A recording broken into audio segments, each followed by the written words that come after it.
customer always comes first. If you take care of the customer, you as a business concern will be taken care of. And it doesn't matter whether you're in the military or whether you're doing strictly commercial or civilian work, that rule applies. So I think that if businesses have a clear vision and keep that focus on providing capabilities for their customer and keeping that first in mind, the profits will take care of themselves.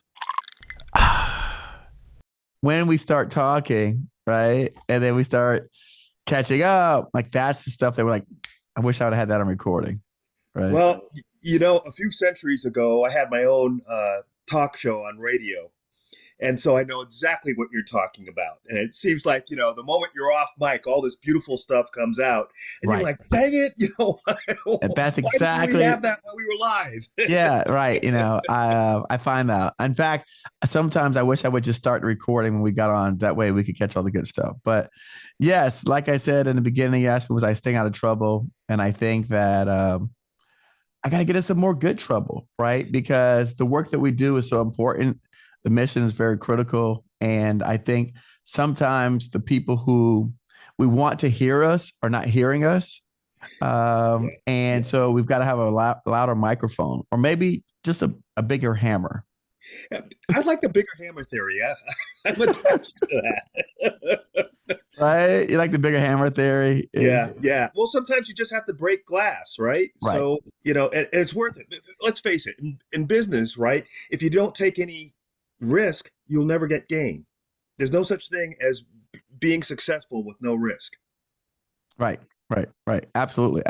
No, absolutely. And so with that, why don't we go ahead and introduce you to our audience for those of you who missed the last episode that we did together. Go ahead and tell them your name and just give them a little bit of background about yourself. Okay. My name is Wade Watts, and through a contracting firm known as Titlik, I work for the National Security Innovation Network, which is part of the Department of Defense. And we help to establish networks of organizations and people to solve Department of Defense problems. Nice. That's a lot. Yeah, it is. It's a mouthful. Do not say that 3 times fast. It's a lot. And I also, as I can imagine, with all the things that we're dealing with, right, that we see on the news and TV, the Department of Defense probably has a lot of problems that we need help solving. Everybody has a lot of problems that we need help solving. But yes, the Department of Defense certainly has its challenges. It's a pretty tumultuous world out there. And, the department is doing its best to make things safer for our nation. Right. No, I agree with that. I think, again, when you say Department of Defense, let's just contextualize it for people. That means Army, Air Force, Marines. Yes. Navy, Space Force. Yes, the whole works. Okay. Good stuff. And now your organization, the last time we spoke, right, you were just getting started at the organization. So how's that been? It's been a wild ride in the good sense. It's been a lot of fun. The organization, the acronym for it is NSIN, which we pronounce NSIN. NSIN has grown quite a bit. And since our first talk, we've come under another organization known as the Defense Innovation Unit, DIU, which reports directly to the Secretary of Defense.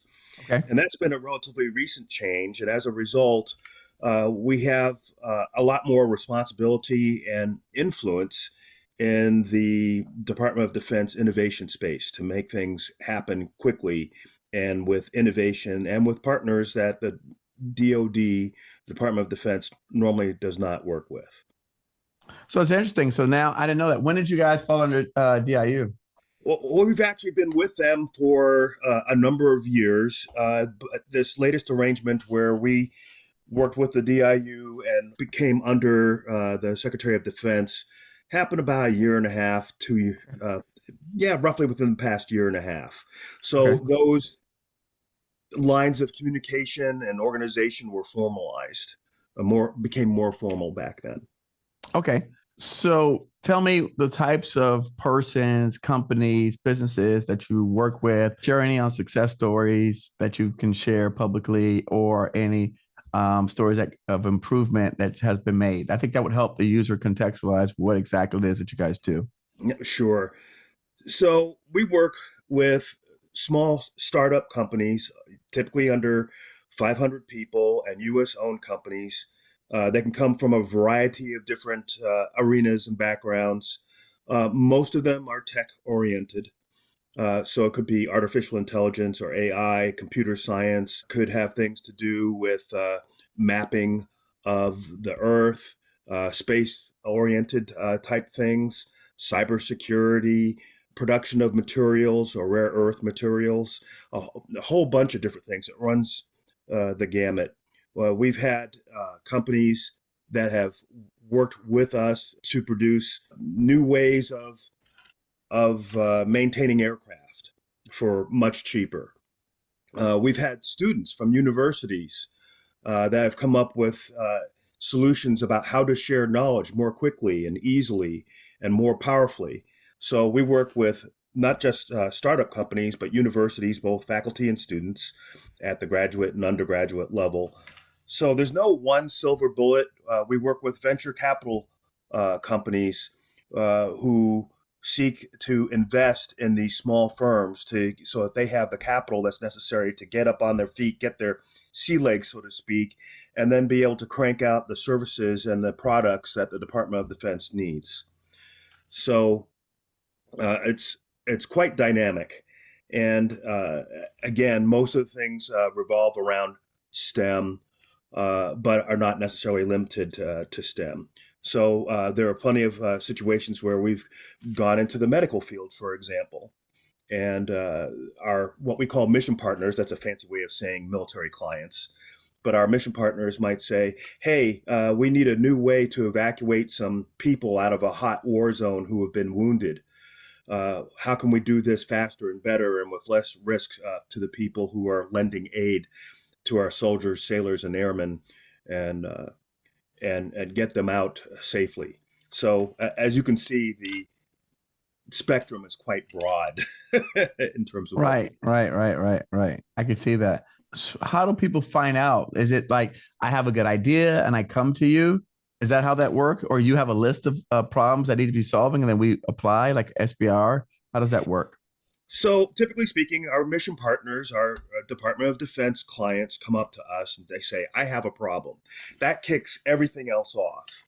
So, we take that problem, we talk to the mission partner and find out, okay, what does this really mean to you?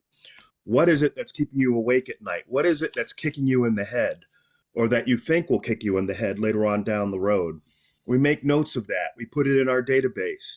Now, as I said before, Ensign is a nationwide organization. So we've got people spread all over the place, all over the United States, working with companies and universities and government entities to solve these problems. Once it hits the database, all of us can see those problems as they come in, and then we can figure out the best way to solve that problem. It might be a university, it might be some type of program where we're working with venture capitalists or companies. All this information is shared across the entire nation. So we bring the best people to bear on that particular problem. Also, if people want to know what we're doing, they can come to our website at nsin.mil and find out what we're doing, some of the things that we've done in the past, and say, "Hey, I have a problem." Then enter in information about that problem, and we'll act upon it immediately. And it's available on the web, as I've said. So I'm on your website. What would be some of the first steps that you recommend for me to do? I'm a startup company and I'm looking to break into the government. We have the ability to develop like software applications, and so we have a unique skill set, maybe in AI or blockchain. I go to your website. What do I do? Great question. So there are a couple of different ways that you can handle this. So uh, in the beginning part of the website, you can click on Team, and that will show you all of our people where they are in the nation. So we work by geography. So I am the regional engagement principal for Omaha, Nebraska. So I work with Omaha and the surrounding area. So if you're from that area, you can go into the team listing and go, okay, I am in Omaha, Nebraska, and then find out who your representative is, and then contact that person and say, hey, I'm available. I've got these kinds of things, these capabilities to bear. What problems do you have that I might be able to help with? And then that kicks things off from a business perspective. So there are two tracks here.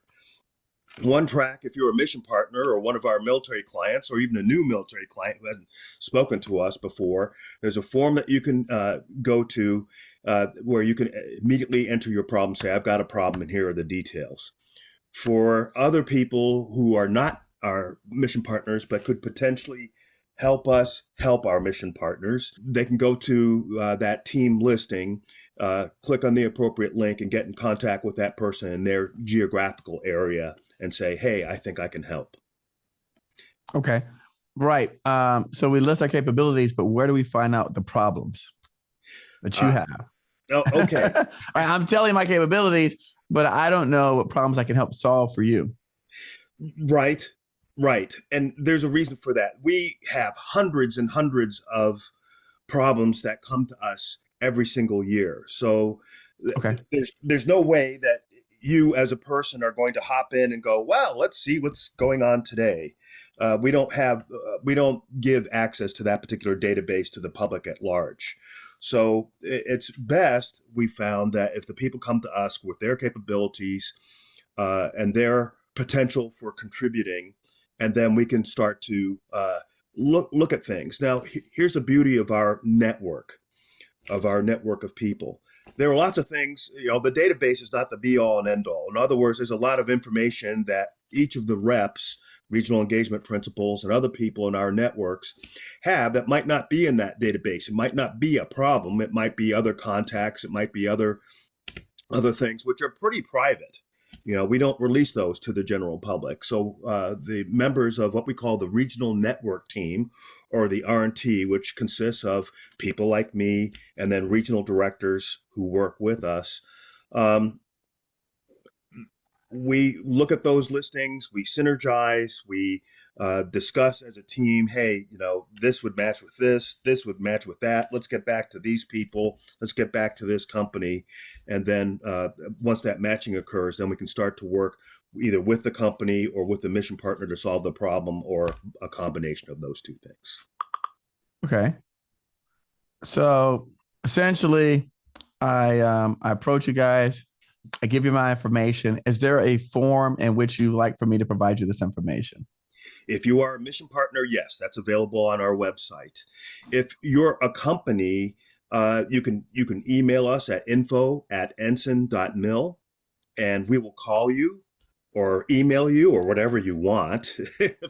Throw a carrier pigeon at you, whatever, and get with you and have a discussion with you and find out what your capabilities are and everything else. Now, in addition to this, we also hold an annual symposium called the DES, the Defense Entrepreneurial Symposium.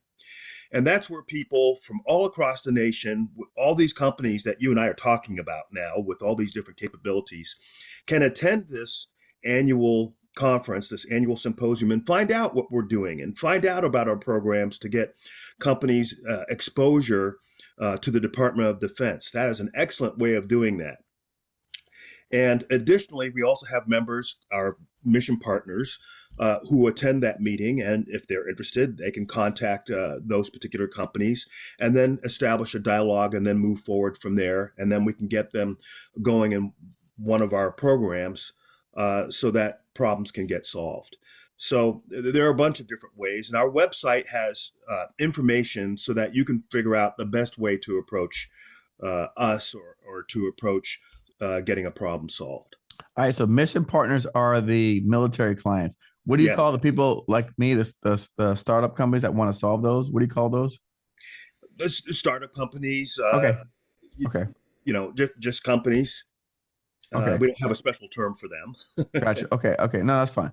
All right. So I'm a startup company. I go to your website. I look at team. I find out who's in my area, reach out to them. I tell them, hey, this is what I do. And then you put me in some sort of database, I'm assuming. Well, we do a bunch of different things. So it's not just we slam you into a database and then forget about you and then it's on autopilot. It's much more dynamic. There you go. That's what I want to hear. Because this is what a lot of the agencies, when I meet with them, this is what they say, or the large primes, right? Send me your capability statement. We'll put it on a database. We'll call you when we need you. No. That's what people are sick of hearing, Right. No, the database just allows us to facilitate communication amongst our entire team nationwide so that we all have access to the same data. What really happens, the money shot here is that we have personal interactions with all these different companies and teams. So for example, in my particular community in Omaha, Nebraska, I speak to my I won't say my companies, I don't own them, but I speak to the companies with whom I work or have a close relationship quite often. And they tell me, hey, we've got this new product, or we've got this new capability, or are you aware that we've secured a contract recently? And I say, great, have you heard about this program that we've got? Let's get you involved in that. We also have a thing called an organization within NSIN called the Transition Cell. Now, these people are experts in business. So we can say, hey, have you tried working with these people to secure capital? Have you tried working with these people so that you can get some help with your SBIR application? Incidentally, in Omaha, at the University of Nebraska at Omaha, UNO, we have people there who are geniuses when it comes to SBIR. So a lot of the people with whom I work in the Omaha area, I say, hey, have you spoken to these guys? And they've gotten a lot of help and they move forward. So I don't want anybody to come away thinking, oh, we're going to slam your information into a database and that's it. That is just the beginning. It is not the end state. So it's not we'll call you if we need you. There is constant communication between reps like me and all the different companies with whom we work. That's the difference. Okay. All right. That's helpful. Yeah, no, because again, it's just really tough, right? Because when you're a startup company and you don't have a lot of resources, Absolutely. You really just want to be very efficient with your time. And the point of all this is, okay, here on my show, we're going to help guide them in the right direction so that we can maximize opportunities for them and also solve some of the nation's issues, right, that we're dealing with and we're facing. So yes, I think that's the whole gist of this. Absolutely. This is all about personal relationships. Right. Now, with huge companies, establishing personal relationships can be a bear. But, we've got under 200 people within NSIN itself, and we're quite dynamic.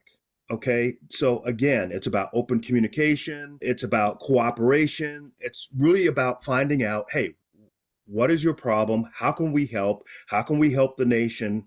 And moving forward from there. Without that communication, we're sunk. And the beauty of the network, our regional network team, is because we're sprawled out all across the United States, some company or some mission partner might have a problem or a product and need some help. And instantly, once they start communicating with us, they have resources from across the entire nation that we can bring to bear to help, whether it be getting a company exposure or whether it be a mission partner with a wicked hard problem that they need solved. So why go to NSIN versus directly go to DIU? Well, we work together.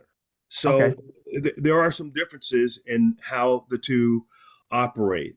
DIU works in a way that synergizes with NSIN to also move things or accelerate things in the business communities and move forward. So if you work with DIU, you're working with NSIN. If you're working with NSIN, you're working with DIU. Okay. It's not in a vacuum. Gotcha. Okay. That's good to know, right? Because we know that some agencies, you work in a vacuum. Right. Well, this is not one of them. Okay. All right. Good. That's good to know. That's good to know. Okay. I'm making note of that. So, we at NSIN have a variety of different things that we do that involve sometimes academia, that involve smaller businesses, that involve other government agencies. DIU has an emphasis on working with and accelerating companies that have products that are more at a higher TRL level, technical readiness level, than NSIN typically does. So with NSIN, it's like Very good small distinction. startups. With with DIU, it might be companies that are more established, lower risk because you're dealing with a higher technical readiness level. Nice. That's a very good distinction. And again, there's synergy here between the two organizations. So we do not operate in a vacuum. It's a complementary kind of thing. Okay, that's important distinction. And so once we go down this path to solving issues for the government, is that in the form of a contract or a grant? What does it look like? A vehicle that's be established? The answer is it depends. I assume so, but but these are questions that people listening to this are going to ask. Of course, and they should. So sometimes there are agreements that occur between the mission partner and a particular company, and eventually it can end up in a contract. So, for example, let's say you have a company that builds engines, aircraft engines. They have a new technology. And let's say, theoretically, the Air Force is very interested in them, and they find out about them through NSIN. And then an Air Force unit says, hey, we want to hold a challenge for a company that can produce aircraft engines. We've got this problem. And the engines that we have typically fail within a couple of years. We want them to have an extended life. So they hold what's called a challenge, and this challenge is opened up to everybody nationwide, to companies nationwide. They can all, once they hear about the challenge, they can participate and compete, and eventually, after competing and presenting their proposed solutions, the solutions are ranked, and maybe the top 3 of those solutions get awards or prizes. Could be a bit of money, 5 figures, could be more money than that. It depends upon a variety of factors. That money can be used for further developing the product, and then can lead to contracts after that. So that's just one example of how things can go. Okay. From a business perspective. And there are many programs that we have that address a whole different realm of possibilities. We even have, for lack of a better term, an incubator program where a company can come in that's young, doesn't have a lot of capital and stuff, and through a variety of different contacts and means, they get advice from people who have been in their particular industry and how to improve things that they can do to get money, and then move forward and do things for the Department of Defense and make our nation more secure. Would you recommend that if I had an idea to solve an issue, that we just bring it to NSIN? Is this a place for that? That can certainly be done. Absolutely, yes. Okay. Now, here's the thing. There are lots of companies that think, hey, I have something that's really, really great, and I think can help. But there's a matching process that happens. We have to match a solution to an active problem that our mission partners have. Now, without that match happening, nothing much happens, right? So you can say, hey, I have this thing that will teleport people from here to Mars in 2 milliseconds. Well, unless we have a mission partner with a problem that says, I need to get to Mars in 2 milliseconds, that may or may not result in a match. Interesting. So it's all about solving active problems and matching, I'll call it, requirements to particular solutions. Now, there are companies around there that have wonderful products and inventions and potential, but maybe there's no space for them yet. They need to keep trying, and sometime in the future, a match can be made. But it's all about matching a problem with what we call a collaborator, somebody who's going to facilitate solving that problem with a solution or a potential solution. Okay, that makes sense. But so I don't know where all the problems are at. Right.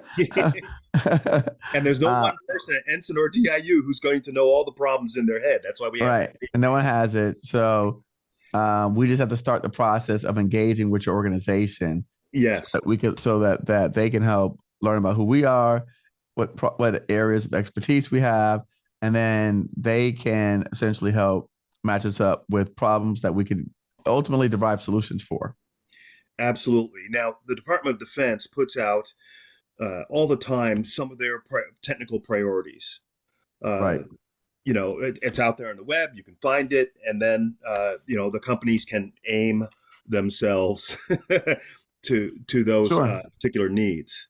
Do you have any names, stuff like that we can give people direction, or do you not know that? Is that the answer within your area? I don't have that particular list off the top of my head, but if you look at, if you Google something like DoD priorities, they can get a list, and then or DoD technical verticals, and you'll get a list.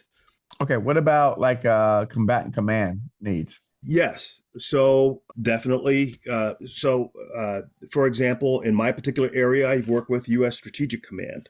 Companies from all across the nation say, "Hey, I've got this. Do you think the command has a requirement for that?" And I, you know, have those companies work with or communicate with the commands and to the rest of our network, and we can begin to, and we look through our database to see what the active problems are, and then move forward. So I hope that answers your question. Right. What about people who I kind of feel like I'm grilling you, but I'm thinking about all the questions in my head. You know, look, I'm thinking about all the questions that these entrepreneurs are going to come at me with, and I want to try to help them get them answered in this the time that we have together. So, for those who you said that money can lead to product development, right? Not necessarily contract. Is that a different program, or right? So, and in that instance, does there still need to have a mission partner with a problem to get funding to further develop my product? Does that make sense? Some mission partner somewhere has to have a problem that we can match a capability to. So okay, really so I got you. So if they do not have a match in any capacity, even with having me money to develop my product, that doesn't matter because it has to be tied to some sort of issue that this problem that my solution could potentially solve. Right. Okay. Absolutely. Okay. You were asking about agreements and contracts and things of that nature earlier. So out of these challenges that we discussed a little bit earlier, contracts can arise for the winners of those challenges. So when they win this prize money, it's expected that that prize money would be used for further development of the service or product, right? Right. The combatant, it could be a combatant command, it could be a squadron, it could be a battalion. It could say, hey, we really like this particular solution that you've come up with, and then a contract can be developed and then move forward from there. So there are also agreements that can happen between universities and mission partners, or between universities and companies that happen all the time. And those can lead to the potential openings for contracts down the road.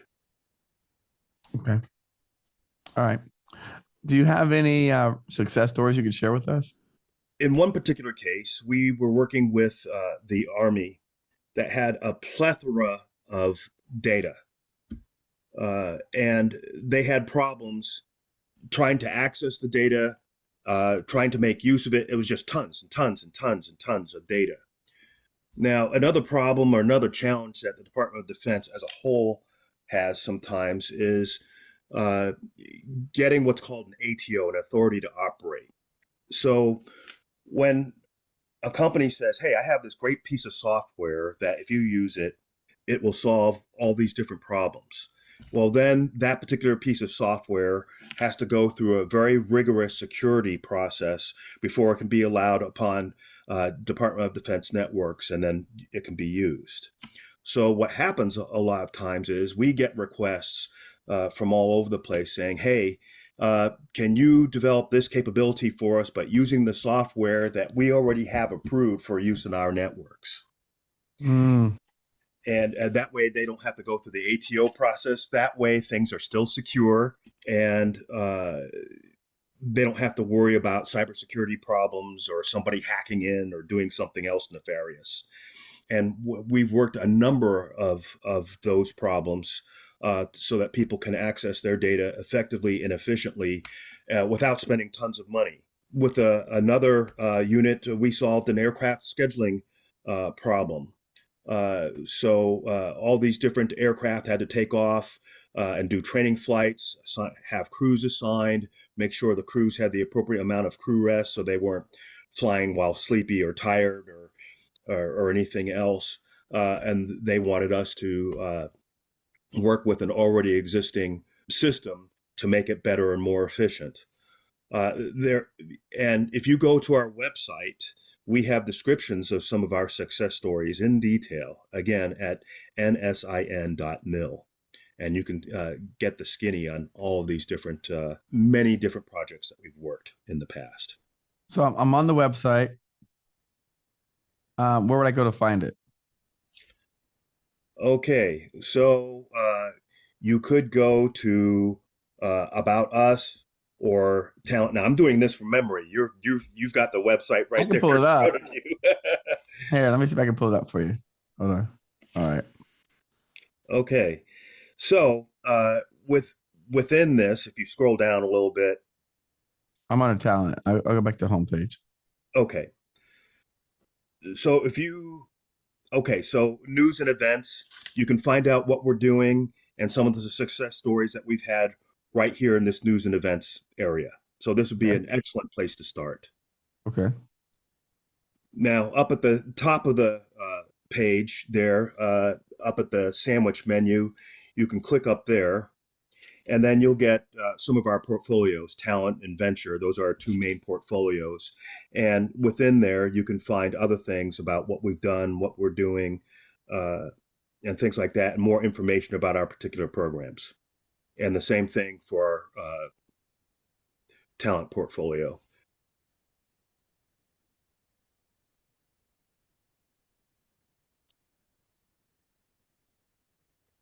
And again, Okay.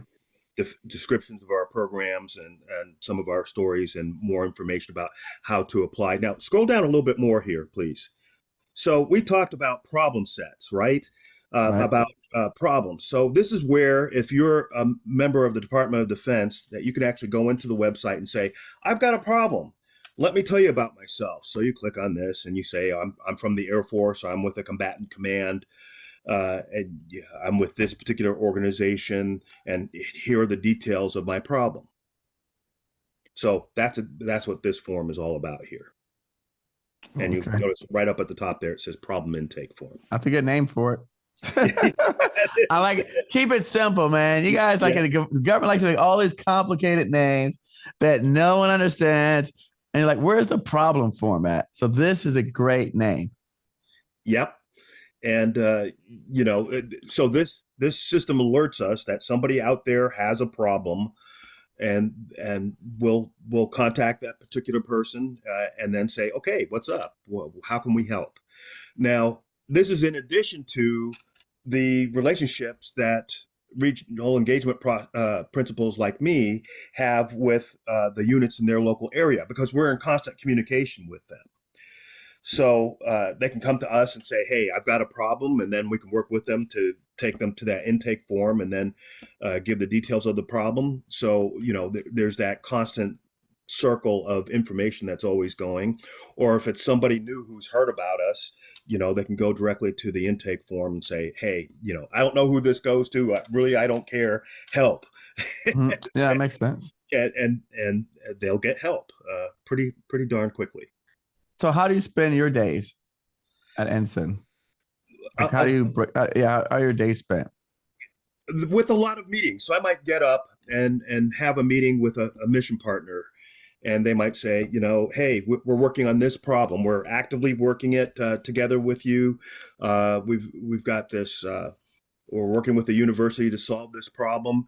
Each problem has what we call a problem sponsor. So that's a person who's actually working with students at a university or working with various companies to get their problem solved. And that problem sponsor may give guidance, here's what I'm looking for, here's what I want. And we're working with those people. So I might have an appointment with a mission partner early in the morning. I might be talking to students later on in the afternoon to mentor them and guide them about how they can solve a problem better. I might talk to then later on in the day a local company who's interested in a particular program of ours so they can get the word out about their capabilities. Maybe it's a new capability. Maybe it's a capability that they've already got and they're interested in other programs. It's a fairly mature capability. Or maybe they're interested in participating in our defense entrepreneurial symposium where they want to speak and say, hey, here's my new product. Or maybe they just want to attend and hear what other people are doing. Or maybe they want to hear what mission partners feel are important to them, in which case the mission partner might give a talk or a presentation at our defense entrepreneurial symposium. Then we're constantly planning for the future. Okay, we've got 500 problems in the database. What's the best way of attacking those problems and what priority so we can get the best problem solutions going in the shortest amount of time. So as you can see, things are pretty dynamic, but it is meeting filled. That's in addition to coordinating with my peers and colleagues and leadership to figure out new ways of doing things, or confirming that the priorities are correct, or maybe we need to shift priorities because all of a sudden a bigger problem has come in, and then we adjust rather quickly. So it's about constantly communicating. So one way or another, I'm probably either on the phone, face to face, or like we're doing right now on a computer, talking with people. And it's a great thing. If you're bored in this job, you've got a problem. I like that. I like that. You said that you also help with SBIRs. Well, we have people, we know people, we're networked into people who provide that area of expertise. Okay. So right. We are not SBIR experts, right. But we have people that we know quite well who can help out with that. Our transition cell knows a lot of people in my area, in my geographic area. I know a lot of different people and organizations who help with SBIRs. Our transition cell has a wide variety of skill sets, I'll put it that way, that would be invaluable to a company to assist them and helping them to help the DoD. However, again, it still has to be tied to a problem. The bottom line is it needs to be tied to a problem. That's right. Go ahead. I'm just really good at making sure that people get the message. Yeah. So, how can I put this? If you were in the medical community and you came up with a new way of doing heart surgery, well, you wouldn't be able to do anything with that unless you had somebody who had a problem with their heart. If they had a kidney problem, that heart surgery radical new technique wouldn't help the person with a kidney problem. Right. Well, in the same way, we need to be able to, we at NSIN do that matching between a problem and potential solution. I'll call them potential solutions. Okay. I have someone that I know of, a friend of mine, whom there was a problem with the Navy ships. They identified a solution. Then the Navy said that they didn't have funding to solve it. Right. Then they talked to people about getting the funding. So, is that something that we could bring to you and say, hey, look, wait, we saw this problem. It's publicly, it's out there. No, maybe the Navy didn't come to NSIN with it, but they've publicly stated we're looking for a solution for these problems. We have a solution. The Navy says they don't have funding, right? Is that something to bring to you guys? To be honest, we're not a funding clearinghouse. Right. So the organization with that problem has the responsibility of finding that funding that they need. We can't do that. We can help in the sense of if they're looking for a solution, we can help them find that solution. But if they've already found a solution and they're running into a money problem, that's something that we can't help with. So let me restate it. They didn't find the solution. They stated publicly they have this problem. We know that we happen to have the solution. They're saying they don't have funding to fund the solution or a solution for the problem. So it just seems like they just want to, is that it? I mean, for lack of better words, it's like they just want to complain. I mean, that's all. I'm not going to the Navy, but I mean, I'm just stating this particular situation. Can we bring a problem that they have not brought to you? Yes. I mean, okay. Yes. Okay. We accept new problems all the time. It doesn't have to be a well-established problem. Any Department of Defense problem, any Department of Defense organization can come to us and say, I've got a problem and I need a solution. Now, okay. we can go ahead and move forward, and one of two things can happen. We can look through our database, and maybe that solution's already been solved from one of our previous programs, in which case we'll let the mission partner know and say, hey, are you aware that we've already solved this in the past? Here are the details on that solution that's already in place with company X, or I should say with Department of Defense Organization X. Right. Here are the details, and we share them with them, and then that organization makes contact, and then they can get their problem solved. If it's a new problem, which comprises a great bulk of our problems, people come to us and we begin to work on that problem and develop a solution. Now, we do not charge that organization, that Department of Defense organization, for our services. Okay. So I need a solution.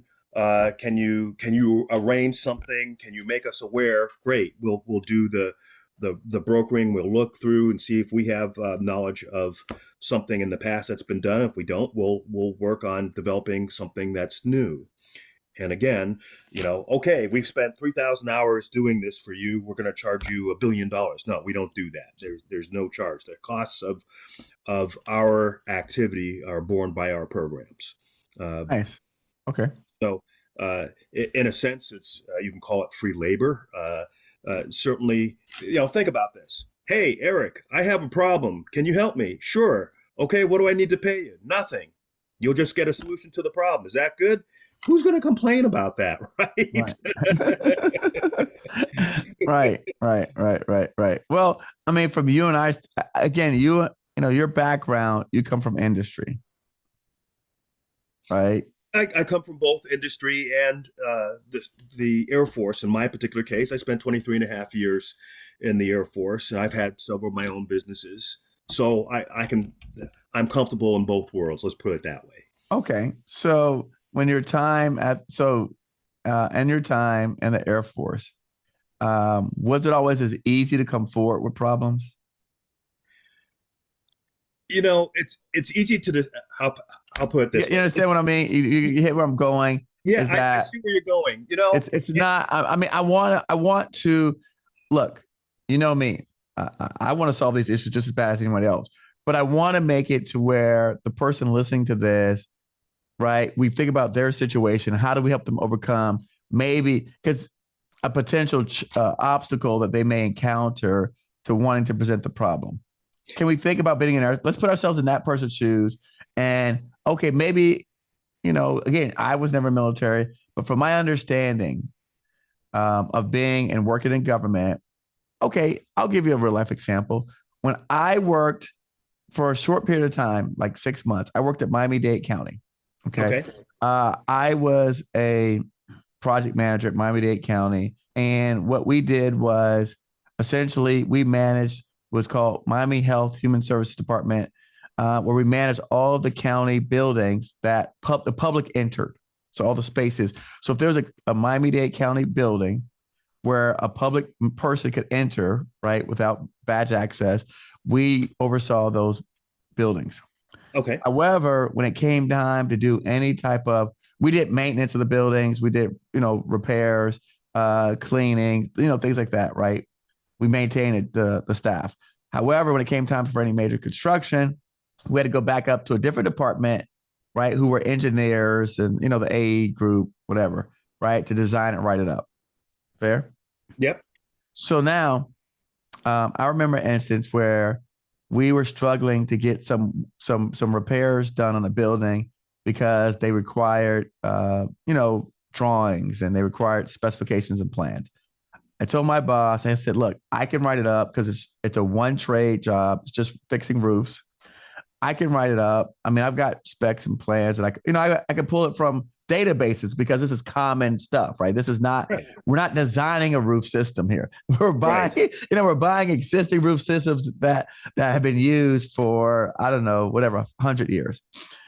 So we went out and did it, bid it out, got it solved, came back, and then his boss chewed us out and said, what'd you guys do that for? I said, well, we solved the problem. So we didn't ask, you don't get paid to solve a problem. You get paid to follow directions. So this is what I suspect happens more often than not inside of government. That's what I've seen.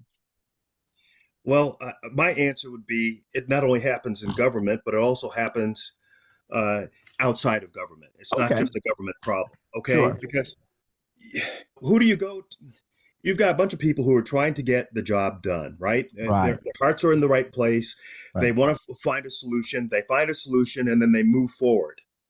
And then maybe somebody says, well, you didn't fill out these 10 forms first, or you didn't ask permission first. Right. Or the leader knows that there are 10 other things that impact the possible implementation of that solution that the people with good hearts and good minds weren't aware of and weren't going to be aware of, and perhaps maybe shouldn't even be aware of because there are other sensitivities and other things that are going on out there.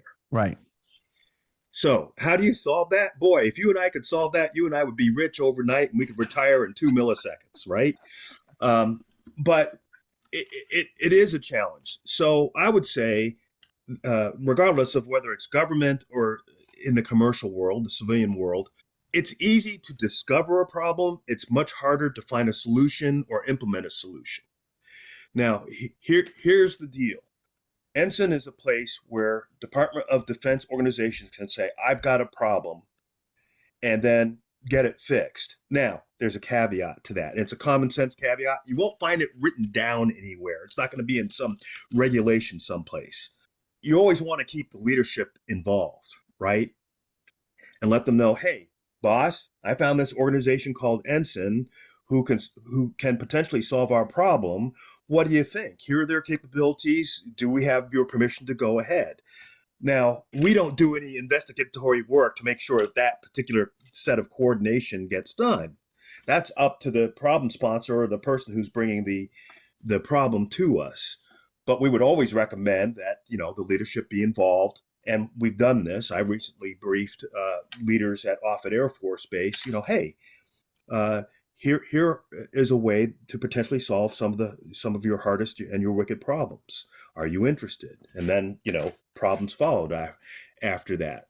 So likewise, all across the nation, all these DoD DoD organizations can come to us and say, I've got a problem and my leadership is involved, and move forward. That makes things a lot easier. So then you don't get halfway to the solution development and all of a sudden somebody says, stop.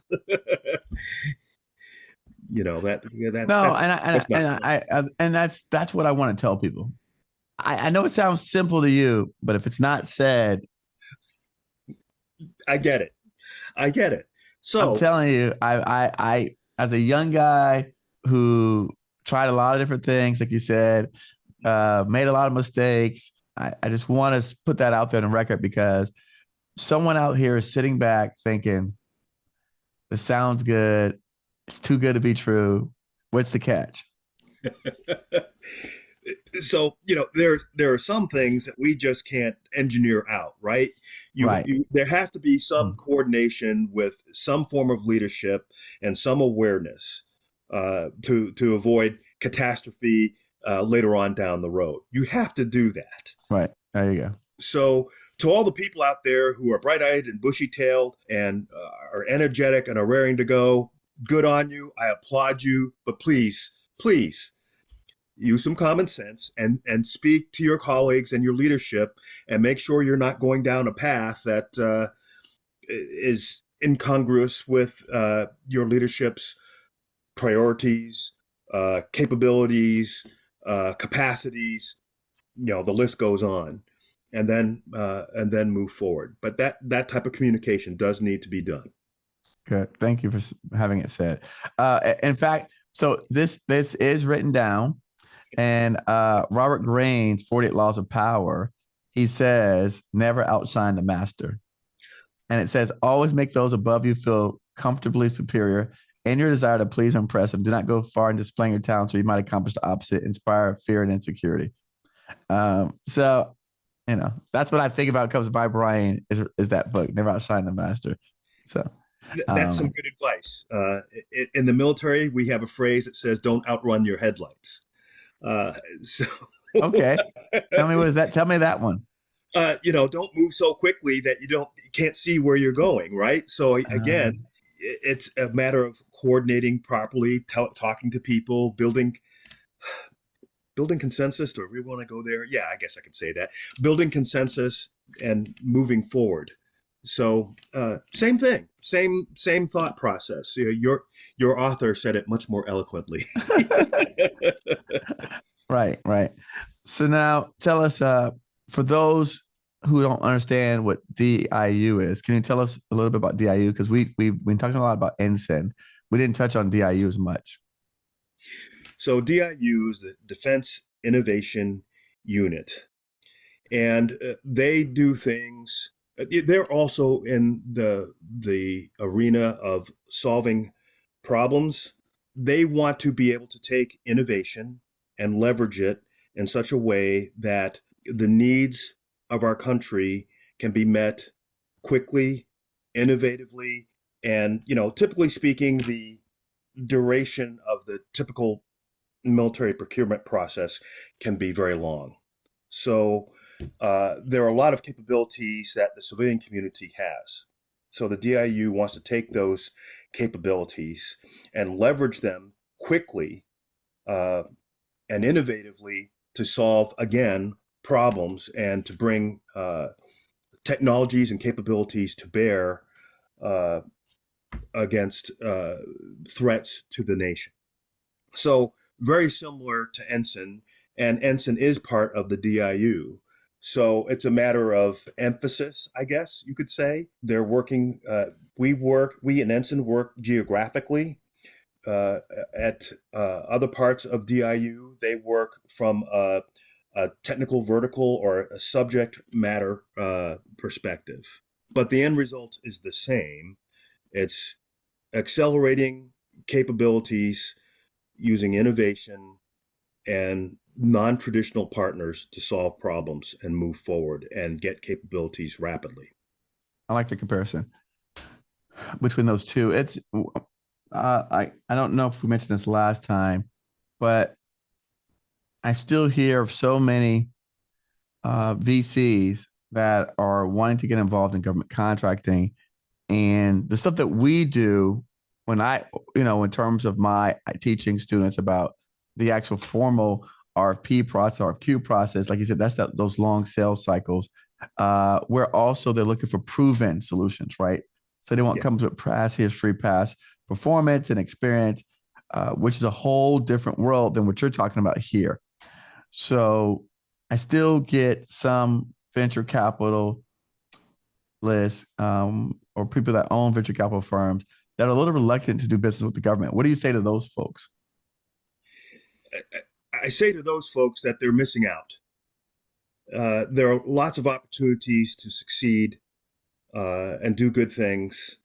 And yes, I'd be foolish if I didn't say, the object of venture capital companies is to make money, right? So they need to find out and investigate opportunities with the government. There are lots of them out there, and they're dynamic, and they're important.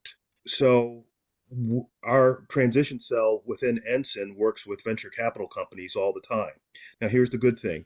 You're a company, you're a small company.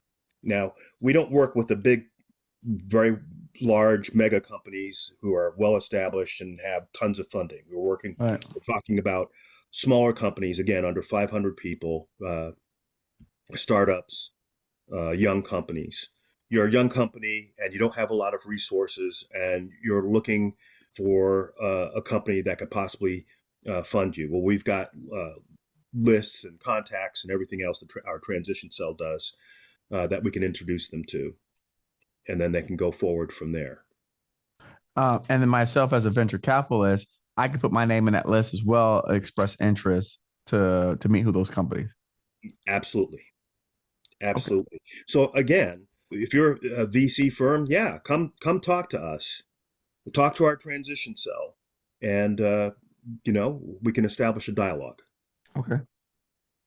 Yeah, because like I said, I've attended some events recently where I've run into VC firms and they don't know a lot about this space. And some of the ones who've been around for a while say, well, the government's very slow and it takes a long time. And so they discourage tech companies from approaching the government world like totally. It just discourages them.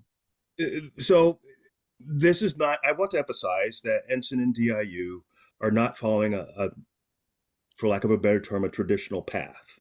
This is an accelerated path. That's the whole reason why we're doing this. We're trying to be innovative. We're trying to be quick or agile, flexible, all those things that the reputation of the acquisition system is not, is purported not to have. Now, the acquisition process within the DoD is a very good one. It's designed in such a way to make sure that accidents and things are safe and things are done in an appropriate manner and everything else like this. That's important. You need to be safe about certain things. You need to take precautions. You need to study things out. But there are other opportunities out there where having a slightly different approach is advantageous. And we can take those firms. We can work with the mission partners. We can work with universities to do things a little bit more quickly while being safe and being innovative. And there are lots of threats out there that aren't going to, they're not going to wait for us to catch up. Let's put it that way, right? Hold on, in 5 or 10 years we'll be with you, or 3 years, whatever it is. That's not going to work, right? So you need to have some alternative paths so that when things get a little bit tense, you have some more options. I like it. No, that makes a lot of sense to me. So same thing with the university partners, just reach out. Hey, I'm a university partner. I'm a university. We've got some, technology that we're developing. How do we get involved? Absolutely. Same thing, right? Just the same thing. They can contact us. We'll work with them and move forward from there. More universities, that's a good thing. That means, more variety, more brain power, more innovation. That's a good thing. What made you take on this role? Well, when I left the Air Force, when I retired from the Air Force, I worked for a large defense contractor. And they established that we had a customer, a military partner, who established their own innovation center. And I was asked to become a deputy program manager for my particular firm that would lend systems engineering expertise to that innovation center. So I was with that place for about 4 years, and that got me started in the innovation space. I could also make the argument that my having a few companies underneath my belt, at one point I was a serial entrepreneur, also helped me gain an understanding of what companies go through as they try to build up and do various things and get their products and services out to the masses. So that's how I got involved in that. When the ensign position came up, which was back in 2020, 4 years ago, I said, oh man, I've done this. I can't let this go. So I applied, and bam, here I am. There you go. As a member of Ensign, and it's been a great ride. And that's when I had you on 3 years ago. Right. Yeah, that's right. I had been with Ensign for I think maybe 6 months. Right. Yeah, that's when we had our interview. Yeah, we had you on. So no, it's good to have you back talking about NSIN and all the things that you've done, since that time. So because, right, 3 years is a long time to go by. There's been a whole new crop of entrepreneurs out here. I mean, 3 years Yes. ago, let's think about 3 years ago. We didn't have Chat GPT back then, Yeah, that's true. right? So AI wasn't to where it's at today, at least not publicly. That's true. AI was a movie someplace that you watched, right? That you So, watch, right? Now we got Apple Vision Pro with the, they call it geospatial glasses now that they have out there. yep, Uh, yep. I think if we had put all our money in Tesla, we'd stop doing this by now. Well, there certainly have been a lot of new capabilities that have come to bear. Yes, Yeah. yes, and NSIN and DIU have both grown. We're doing a lot for the country to leverage innovation from all over the place, and we're very fortunate to be in a position where we can make the country safer. Nice. And you said you're getting about 500 requests a year.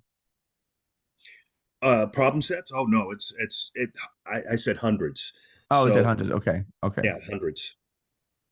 Okay. So and the need and request for help grows continues to grow at an exponential rate as Wow. more organizations and more people find out about us. Wow. So what's your goal for this year for NSIN? You know, the goal is to make our processes more effective and more efficient so that we can scale and take on more problems and solve them quickly and get those capabilities out to the field. And those goals, we have goals set through all of our different regions, and they vary region by region depending upon the makeup of the entrepreneurial base, the makeup of the mission partners that are in any particular area. Those goals vary, but the overall strategic goal is to scale and to be able to take on more problems and to solve them more effectively and efficiently. Love And it. that'll always be our goal, whether it be within NSIN or whether it be with DIU. We know that there's what we call a demand signal, a demand saying, "Hey, I have these issues and I need more assistance, more help, more brain power, more innovation to bring things forward." So that's the goal within it. Nice, nice, nice. No, I appreciate you. This is great. This is great. Anything else that you want to talk to small business community about?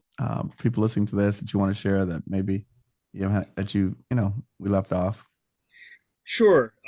As with any business, whether it's defense oriented or not, it's always important to have a clear vision, what you want to do, what you want to achieve, what markets you want to approach, and why. I've been fortunate that I've had a lot of business mentors over the years that I've been doing my work. Um, and over and over and over again, there was one particular mentor that I had. His name was Skip Quint, very dear friend of mine who unfortunately passed away a few years ago, who said that the customer always comes first. If you take care of the customer, you as a business concern will be taken care of. And it doesn't matter whether you're in the military or whether you're doing strictly commercial or civilian work, that rule applies. So I think that if businesses have a clear vision and keep that focus on providing capabilities for their customer and keeping that first in mind, the profits will take care of themselves. You'll end up with more business than you can shake a stick at and that you can handle. So that's a personal philosophy I think is important to share with our entrepreneurs out there. And Eric, based upon all the interactions you and I have had over the years, I think you would agree with that. Oh, I agree. I tell people all the time. I just made a post recently, and I said, I put 6 years of giving to this community to get this one photo that's represented it here. So that's what I've done. I've told my students all the time. It's a philosophy that my mom taught me. It's better to give than receive, Bible verse. And so we've carried that with us. We've been very active in the communities across the board. My entire family, all of my siblings. My brother serves veterans. My sister serves Foster Care Association. My mom, regional board member at different Christian organizations. You know, I've sat on the boards of everything that I ever touch. So it has, and we've been giving here at GovCon Giants and on our podcast. Now we've got a conference, but yeah, if you know, people thank me for helping them, connecting them, introducing them, right, showing them the ropes, helping them get out of jam. So that's what I've lived by, and people, you know, that's been my secret to success. So I'm gonna keep doing it because it's worked for me. It's worked for mom, my parents. They've had long, healthy, prosperous lives, joyous lives, and that's the way I want to go out as well. So I'm not going to change. That's outstanding. I can tell you're busy and a heartfelt man. And, you know, the more we take care of other people first and put ourselves last, the better it is for everybody. Yeah, no, I agree. I agree. So, well, sir, I appreciate you coming on today. I appreciate sharing their time with us and my audience as well. We're going to make sure to put all the contact information on here. Sending us anything else that you may want us to share with, any upcoming events and news, so that we can make sure that's linked back to your description as well. So, as always, Wade, thank you, sir. I appreciate you. Thank you, Eric, and I appreciate you and GovCon Giants. You guys have been great over the years. Thank you so much. Thank you, sir. Take care. You too. Bye-bye. Bye-bye now.